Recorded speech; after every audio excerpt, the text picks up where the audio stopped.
Good morning, everyone. Good morning, everyone. I welcome you all in the devotional today, and I thank God for giving me this privilege. Today, we'll be reading chapter 5, which is entitled Repair Broken Altars.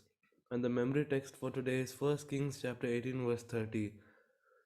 It says, "And he repaired the altar of the Lord which had been torn down." It says like this: Elijah set the rules of the contest high.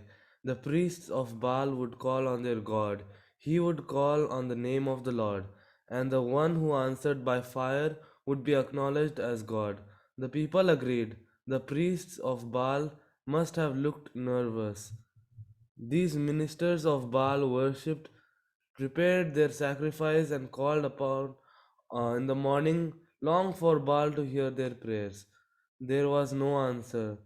They cried out all afternoon, even cutting themselves to get his attention, but there was no response. Elijah watched the priests of Baal with interest, and so did the people. The priests stood before an impressive altar that was well maintained. The worship of Baal had pomp, excitement, grandeur, and popular support, but a non living God. The people took note. Elijah looked at the desolate altar of God, broken down, its stones scattered. Broken down altars appeared to speak of defeat and the death of a God.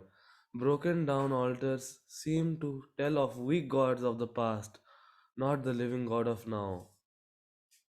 Then Elijah said to all the people, "Come near to me." So all the people came near to him. And he repaired the altar of the Lord which had been torn down. First Kings chapter 18, verse 30. He built the altar with 12 stones, one of each tribe in Israel, in the name of the Lord. First Kings chapter 18, verses 31. The altar Elijah built was simple, a stark contrast to impressive stone structures common in Baal worship.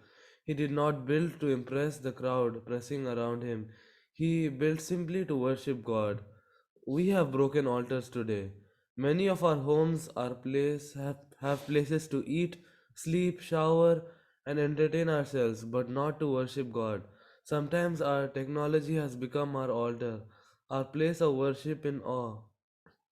At times, our homes have scattered stones when it comes to worshipping the living God. Thousands of miles away from our home, where desert sands blow across the road instead of snow, a couple waited to talk with me after I had spoke to God to our homes. They were a well-dressed professional couple that looked like success in every way.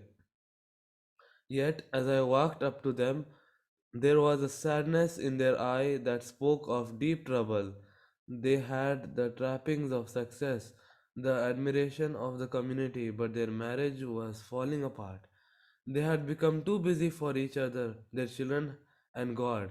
They wanted to know if God could repair the years of damage. We knew and prayed. They humbled themselves before God and rededicated their lives to Him. They asked God to give them love and forgiveness for each other, pleading with Him to make their home a place of worship to God together. God heard their prayers and blessed what had been broken. God poured out His Spirit on them to give them love for each other.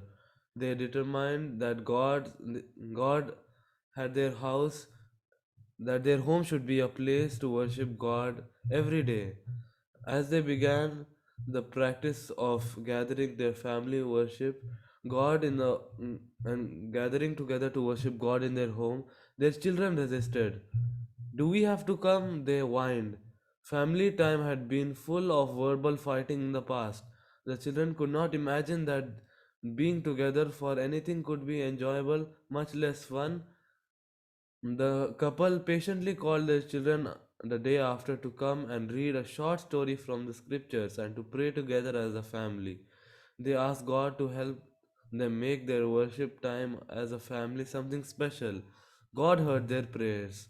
Awkward family worship moments slowly transformed by God's grace into tolerably interesting moments, and over 3 months became times of precious love and strength together, as God poured out His peace on them. The altar to the true God, though made with stones, was prepared in their home. Today, their home is a place of peace, rest, and love. Far to the south, a busy couple lived in with each other, with God, who wrestled how to worship God as a family. Their university age children's schedule made it impossible to be together and worship at the same time. As the couple prayed together, God impressed them with an idea to rebuild their family altar. Every day, through a group text, this family shares what they have discovered about God in His Word. Repairing broken altars will look different in every home, no matter how scattered the stones may be. No matter how fragmented the family, God holds the key to call each family to worship Him. Make your home a place to worship God. Thank you.